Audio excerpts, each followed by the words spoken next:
Après avoir quitté Nafi et ses enfants, Dali pensait avoir trouvé l'amour parfait. Linda, jeune et belle, l'avait accueilli à bras ouverts dans son monde. Ensemble, ils vivaient dans une illusion d'amour et de bonheur. Ils sortaient, riaient, et Dali se sentait enfin libre, comme si le poids de ses anciennes responsabilités s'était évaporé. Il vivait dans un confort que Nafi n'avait jamais pu lui offrir.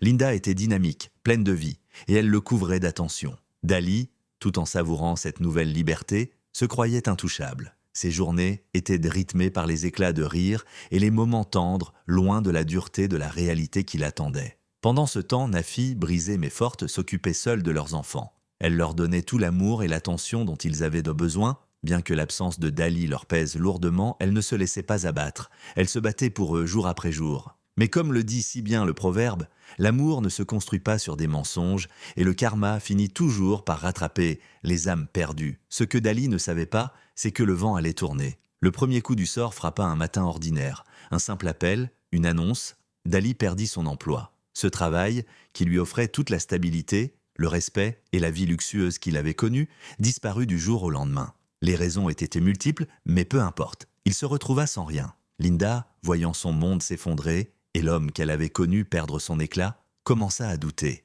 Les soirées où ils se parlaient de tout et de rien devinrent des silences lourds. L'argent, les opportunités, tout ce qui avait rendu leur relation agréable s'évaporait. Un soir, après plusieurs semaines de tension, Linda prit une décision. Elle le quitta, le laissant seul, sans un mot d'explication. Elle avait beau l'aimer, elle savait qu'elle ne pouvait pas rester avec un homme qui ne pouvait plus lui offrir ce qu'il lui avait promis. Et c'est ainsi que Dali se retrouva seul. Seul, face à lui-même, il se souvint de la maison qu'il avait laissée derrière lui, des enfants qui avaient grandi sans lui, de Nafi qui, malgré sa douleur, avait continué à avancer. Il se rendit compte, trop tard, que tout ce qu'il avait cherché, tout ce qu'il avait voulu, n'était qu'une illusion. La douleur qu'il ressentait était plus forte que toute autre chose. Il n'avait plus d'argent, plus d'amour, plus de famille.